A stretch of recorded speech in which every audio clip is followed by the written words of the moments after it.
Welcome to the Sex, God, and Chaos podcast, a conversation built to help you address the mess, connect the dots, and defeat addiction.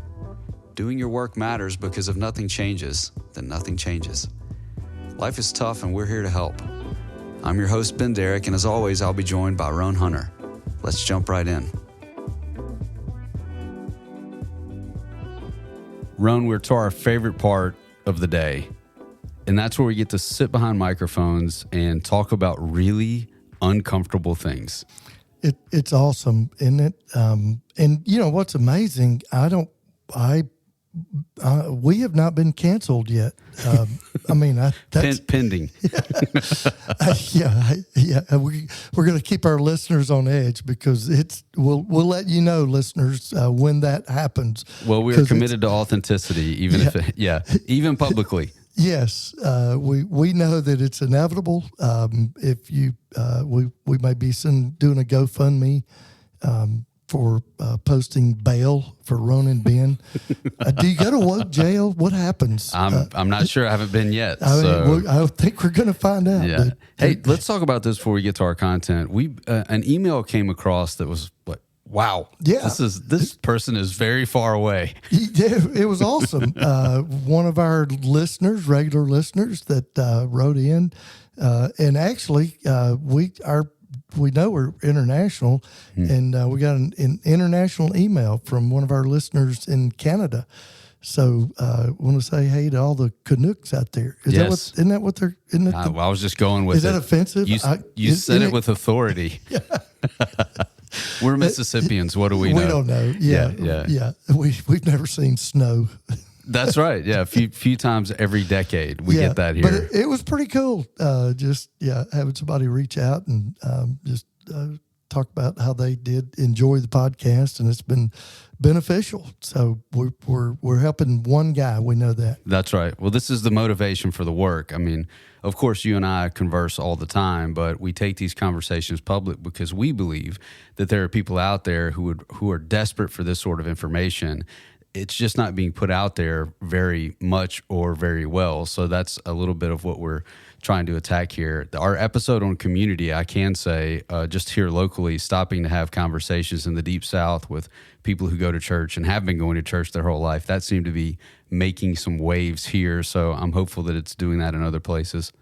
Well, you would think that here in the buckle of the Bible Belt, and there's a church about every 100 yards, it seems, that this idea of community, they might kind of understand what that really means. But apparently it struck a chord.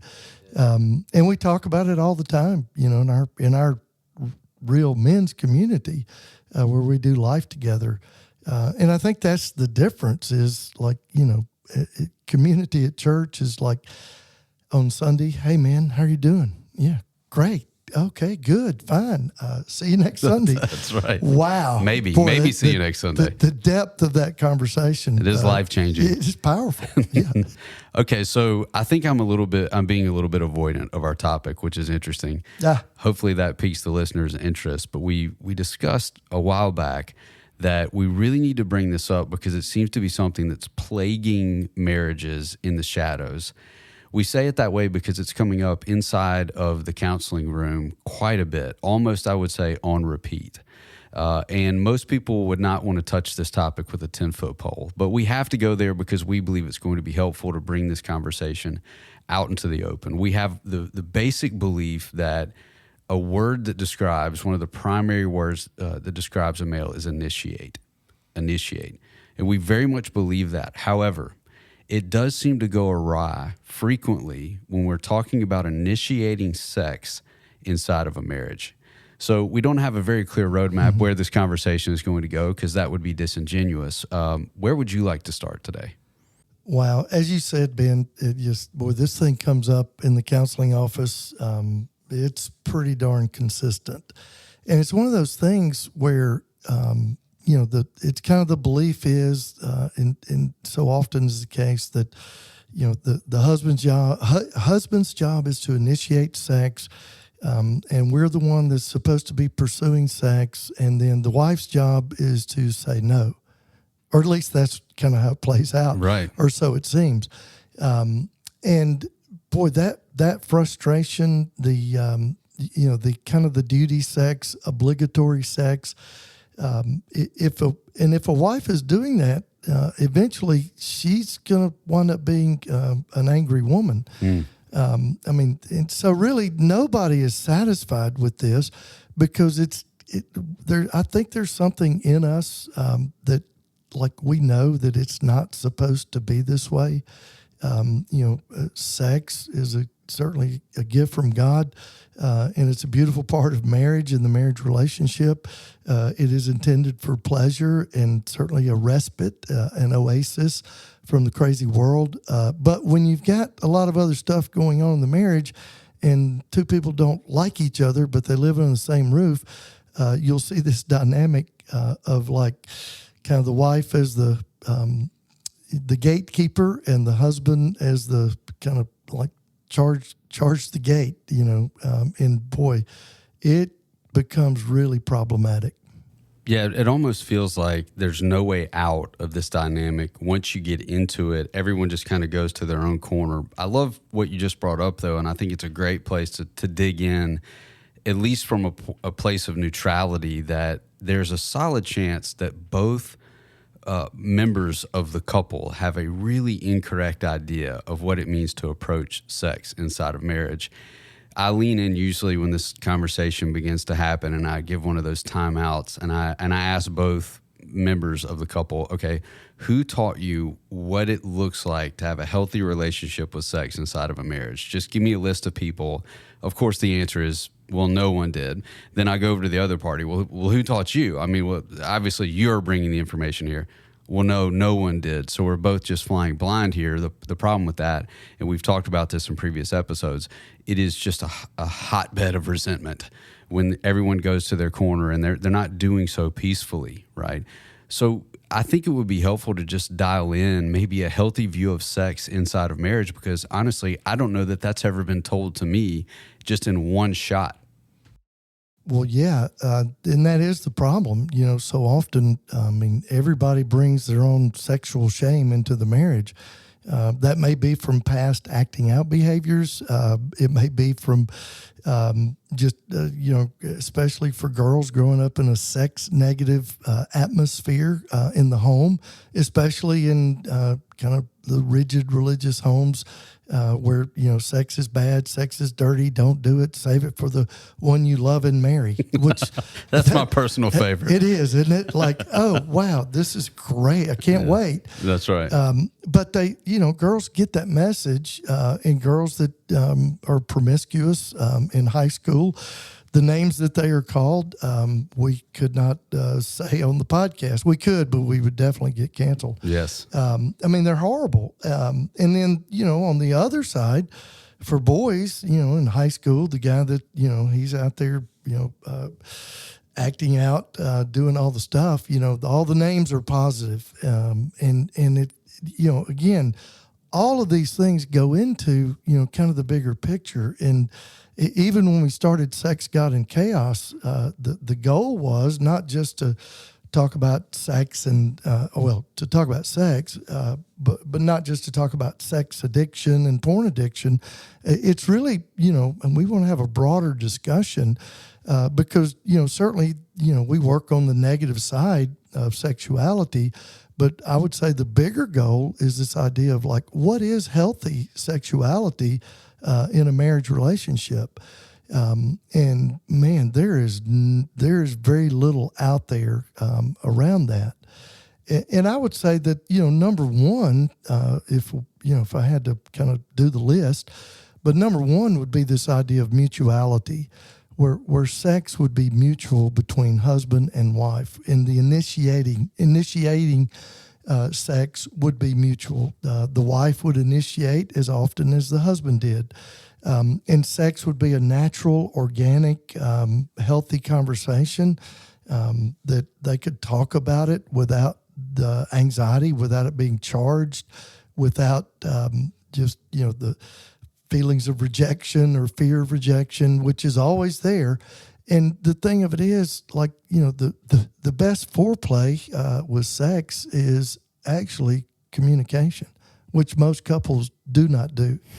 at all. That feels like an entire episode right there. That's a whole series, I think. The non-sexual intimacy leading to sexual intimacy feels like a pretty straight line, but one often needs to happen before the other is what you're saying. Oh yeah. Even in this, because sex is a form of connection, obviously. Two people are connecting sexually. However, oftentimes what we see in marriage is sex may be the only form of connection because there's no intimacy, there's no emotional connection. So often what we're doing is just we're kind of helping a couple build and understand what it means to have an emotional connection, true intimacy. The true intimacy does not really have anything to do with sex. It's the idea of like knowing and being known, actually liking each other, which is sometimes in Christian marriages, that's a foreign concept, sadly. And so, but the initiating should be mutual between a husband and a wife. And again, we always tell couples like sex should not be happening if the emotional connection is not there. And oftentimes that's one of the problems that us men will do is we will just, pursue sex without doing the emotional connecting part because, that's a growth area for us. There's got to be a stronger word than growth area. We don't know anything about that. Thank you. I was hoping you would go there because that feels even more foreign. For instance, than being able to handle the rejection of initiating sex with your wife and that being denied for, which I hope we're going to talk about today. There are a lot of reasons there that don't center on the husband, but to think about handling an emotional conversation, I see guys, really brave men actually, completely lock up at the thought of that. It just feels so foreign. Dude, it is. It's sometimes when I talk about this, it's kind of entertainment because the guy just like, and I get it because I was the same way. I'm not saying I've got all this stuff figured out, right? But it's like when you start talking about this, it's like deer in the headlights. Mm-hmm. He's just like, where are we? What are we talking about? You're speaking Mandarin, and it felt like that with me. I always tell the story when Eve and I got into our own recovery and counseling, and the house that we lived in Atlanta, we had a little fireplace sitting room in the bedroom, and it was just big enough to have a love seat. And when we had to talk.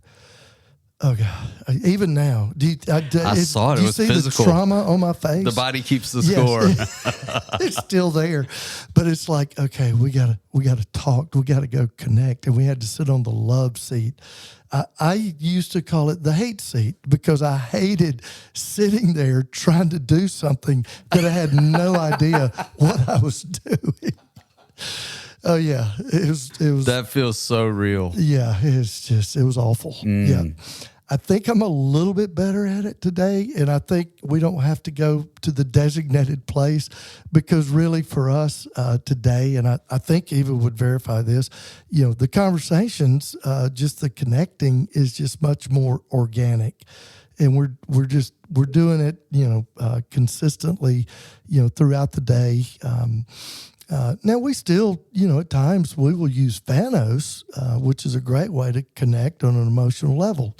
And sometimes because if we've been busy or whatever and we haven't, we don't feel connected. We'll go to Phanos, and it's a simple, easy way to connect on a deep level in 10 minutes.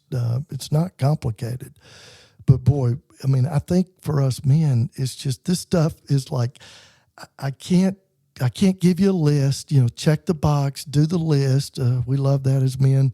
I can't really put my finger on like intimacy, connection, emotions. I don't know exactly what all that looks like.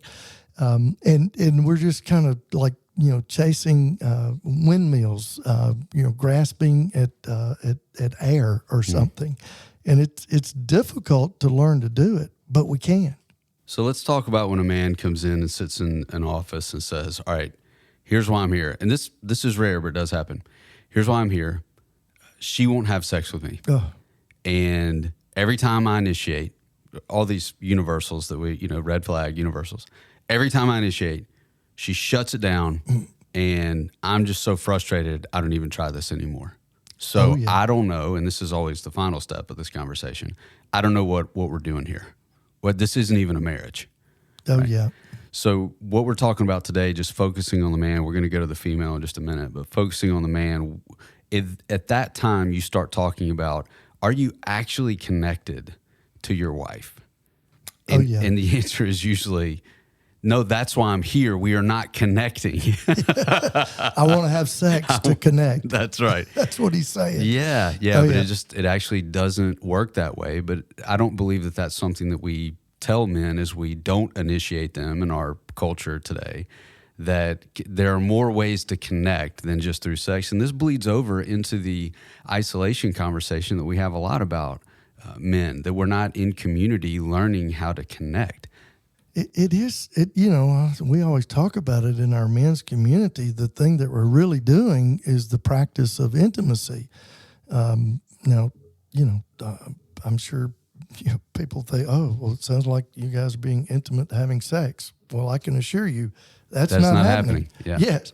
But the practice of intimacy is me beginning to be vulnerable, beginning to open up, beginning to talk about those matters of the heart that as men, we typically, nobody showed us how to do it. Dad, he sure didn't do it. Granddad, it was 10 times worse. And so we have no idea. I mean, you're going to walk into the locker room in high school and say, wow, guys, I feel really sad today.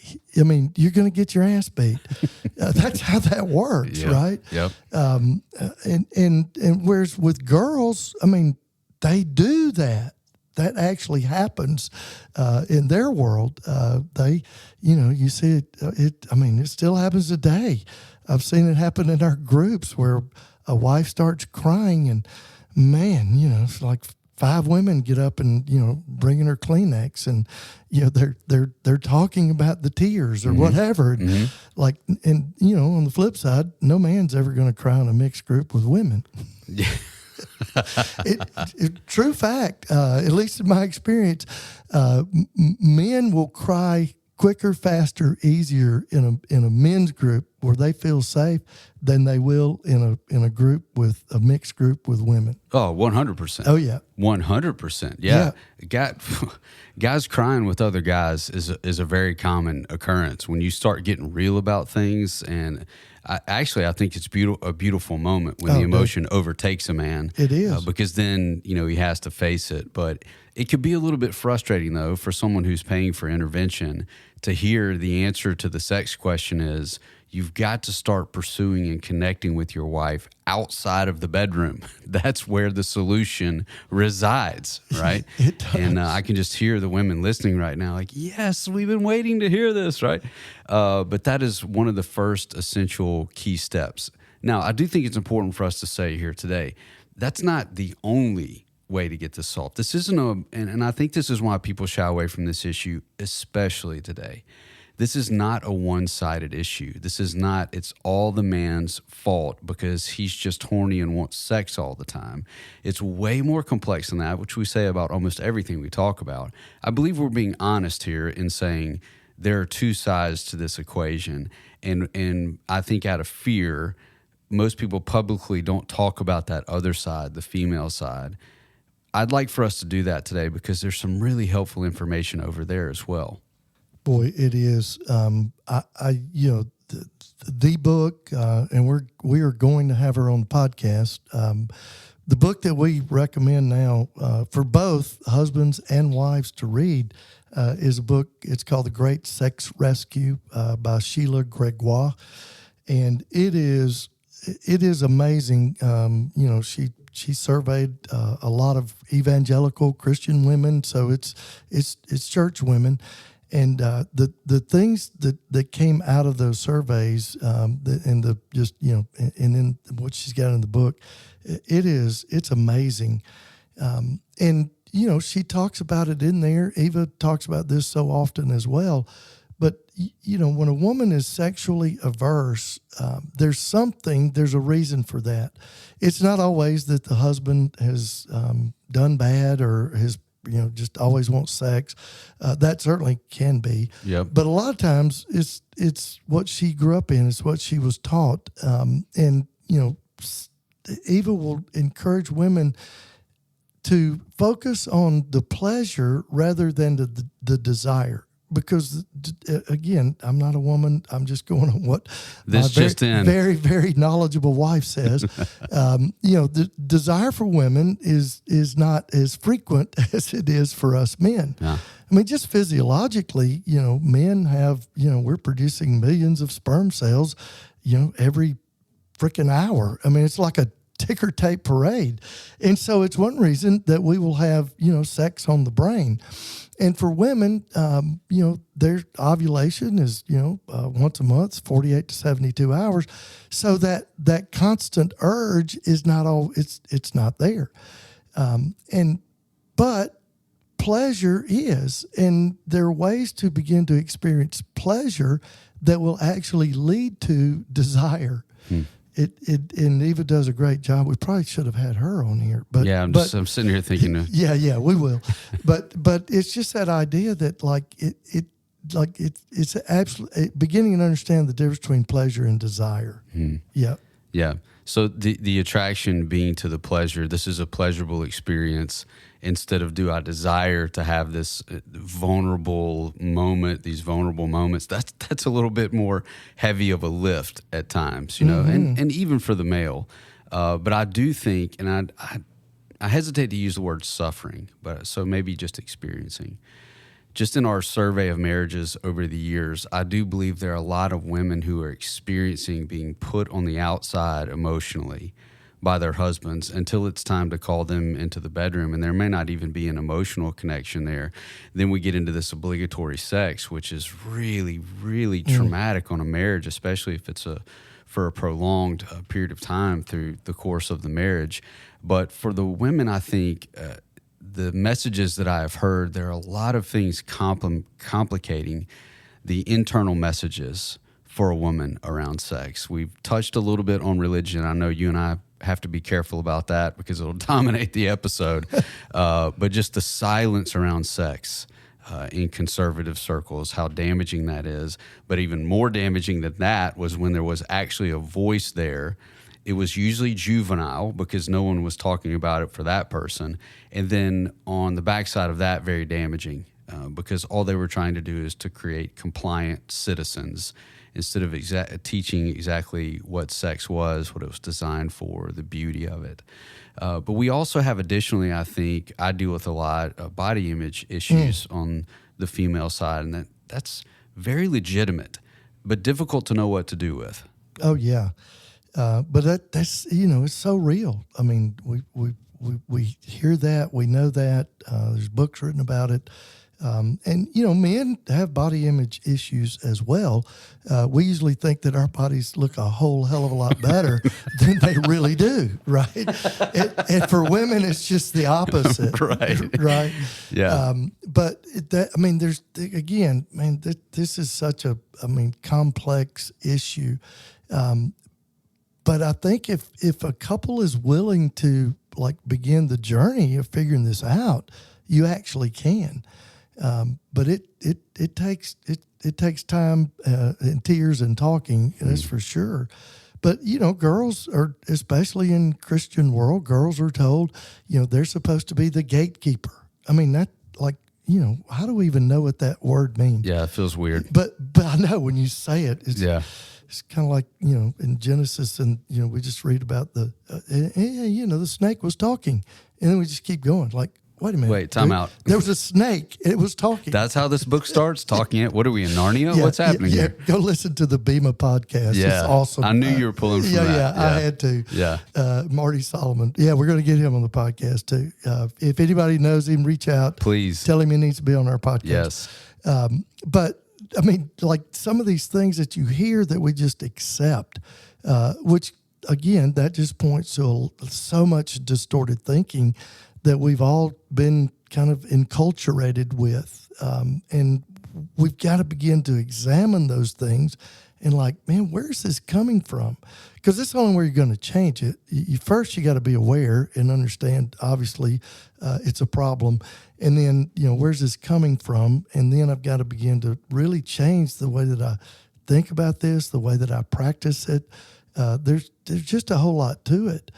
And it's like so many wives, it's like they think that they have to service their husbands because he's going to get blue balls or something.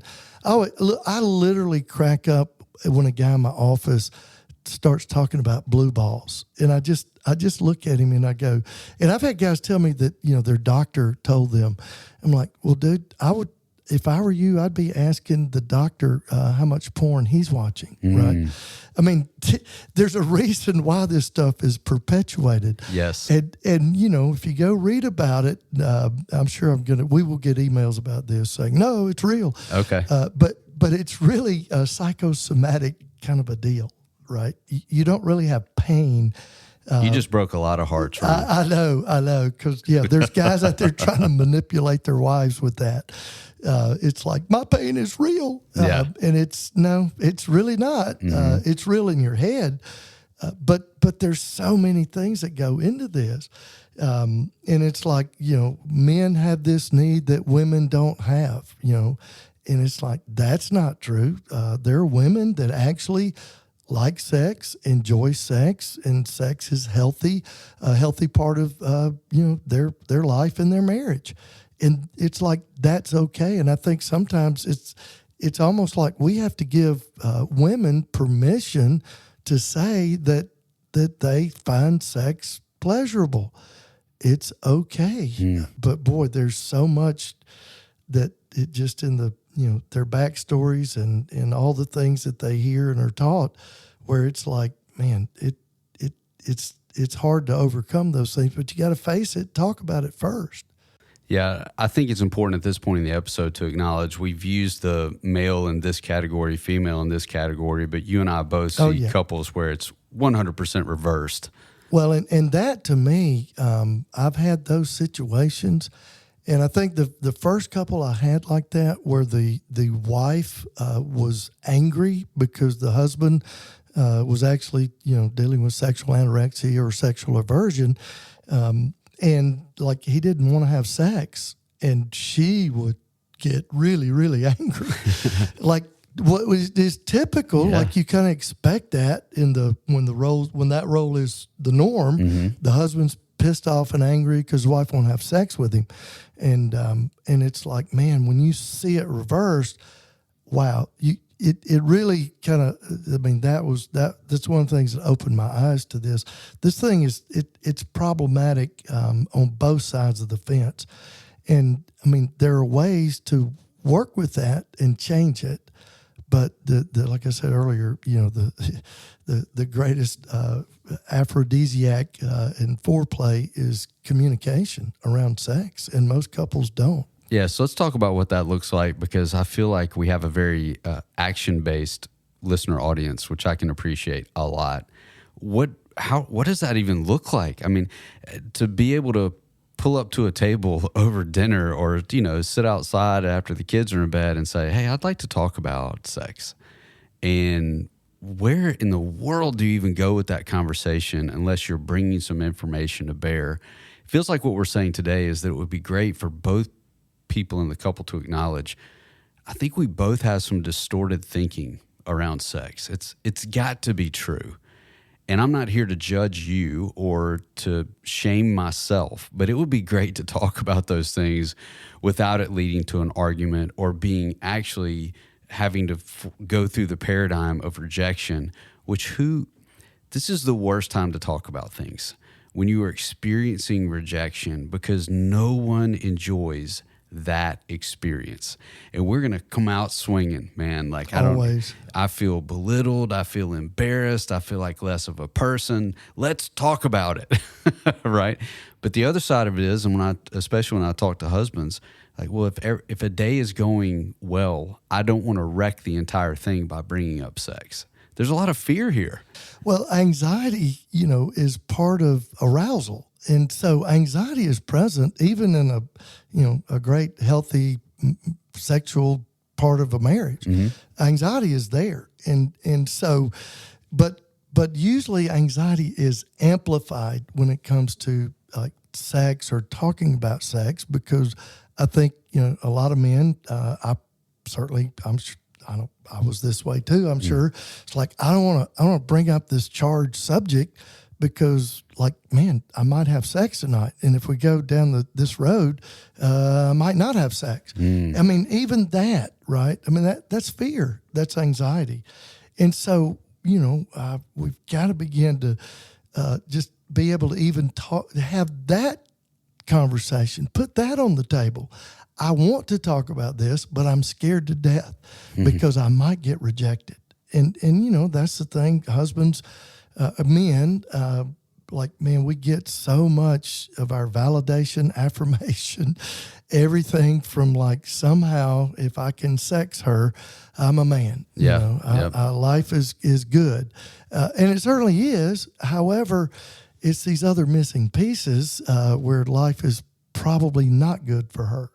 And one of the things, we see is just like, man, non-sexual touch. When a wife comes over and just kind of like strokes your arm or tosses your hair, of course, yours can't do that. This was going so well. Then you had to start It just got personal. Yeah. I'm not far behind you. Yeah. Just none in the back. But if she's just being affectionate, so often what the husband thinks in that moment is, oh man, I'm going to get lucky, right? But she's just being affectionate. And then what will happen is the husband will start pushing for sex. And I mean, she may give in, but over time, one of the things that's going to happen is she's going to quit touching you anywhere, everywhere. Ever. Yeah, and never. And like, because that's not what she's like communicating, but we will read it as that. And boy, that's another one of those things. It's just like, I mean, non-sexual touch should just be a natural, normal part of an everyday relationship. We need that as human beings, period, male and female. But boy, men will just go, straight to, the deal, thinking that, just because she was affectionate, then I'm going to get lucky. And that's very bad assumption. Good. Not good. Yeah, because in the end, it helps perpetuate the cycle that you're probably most likely already in. I think these conversations, though, they're not only are they frightening, but we also don't know how to speak the truth without hurting the other person. It feels like we kind of have to get a running start, and then we're just out hurting one another in a conversation, which makes it very brief. But we talk about this word a lot here, just being curious about what's actually going on and learning some of the interior world of the other party. What goes on in your emotions or in your thinking when we start talking about sex, or when you feel like I'm pressuring you to have sex? Like what's actually happening there?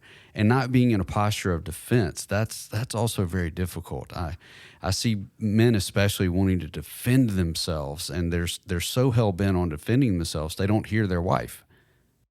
Well, and I think, it's kind of twofold when we come to the idea of like recovery versus non-recovery. And so like a guy in recovery, when he's asking his wife or like initiating sex, sometimes the wife can be like, why are you wanting to have sex? What have you been doing? So again, we will be averse, but we've got to talk about that, right? And then on the flip side, it'll like if somebody's not in recovery, but he's probably watching porn, and he's pressing his wife for sex, and he there's a fear there that somehow, what if she asks me like, have you been watching porn? Why are you so charged up? What's going on? And she could do that. She may not, but again, it goes back to this fear, this anxiety, and if we're not, number one, we got to be transparent and we got to be honest. We got to be open, right? So, but that's healthy communication. And, all of this, like, basically boils down to healthy relationship. And when we know that when the barometer of sex and sexuality in the marriage is kind of broken, that there's deeper issues. When we say that connection is the cure for everything that ails us, that's exactly what we mean. And it comes to bear on this conversation as well.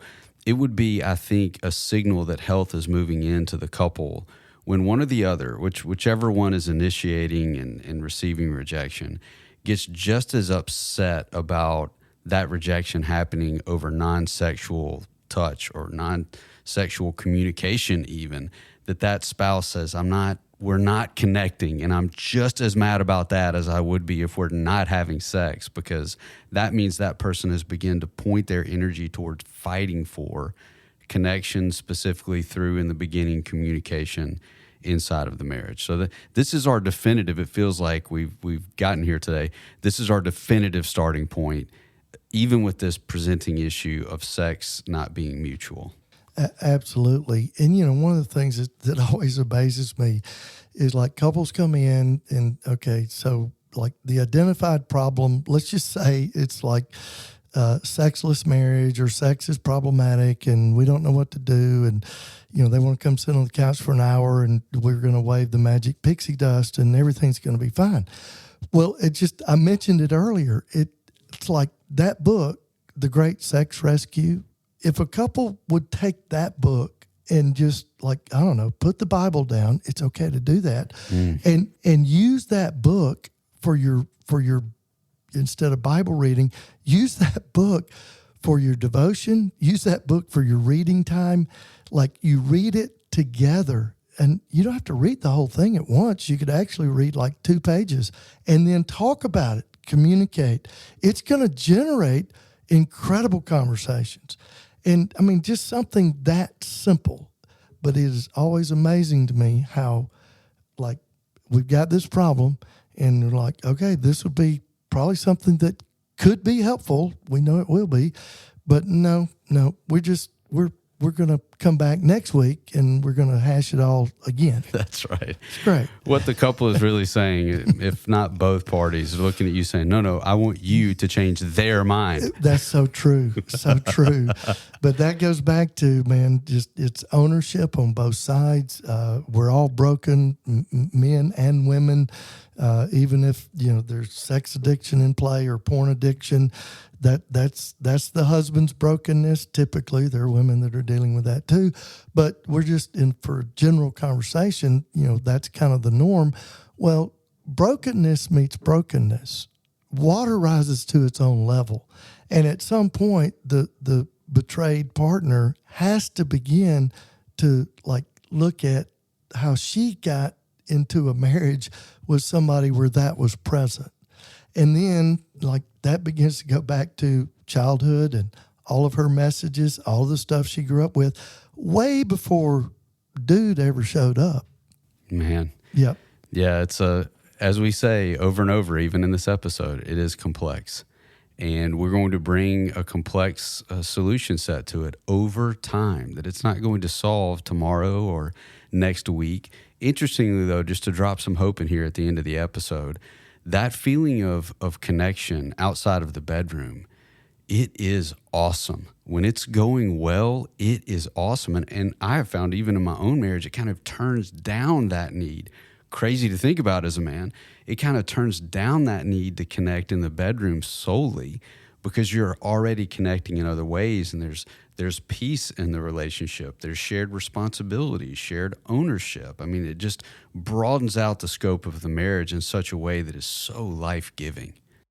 Man, that is well said, dude. And it brings to mind for me, there's a book called The Holy Longing by Father Ronald Rolheiser, Catholic priest. And he's got a chapter in there on like sex and sexuality. Maybe one of the best things I've ever read around just this subject. And he says exactly what you're saying. Sexuality is like, it's wrapped up in a sunrise. It's wrapped up in the eyes of a 4-year-old grandchild. Again, you have to read the book. You don't have time to unpack all that, but wow. I mean, when we are experiencing emotional connection and true intimacy at that level, genital sex could be optional.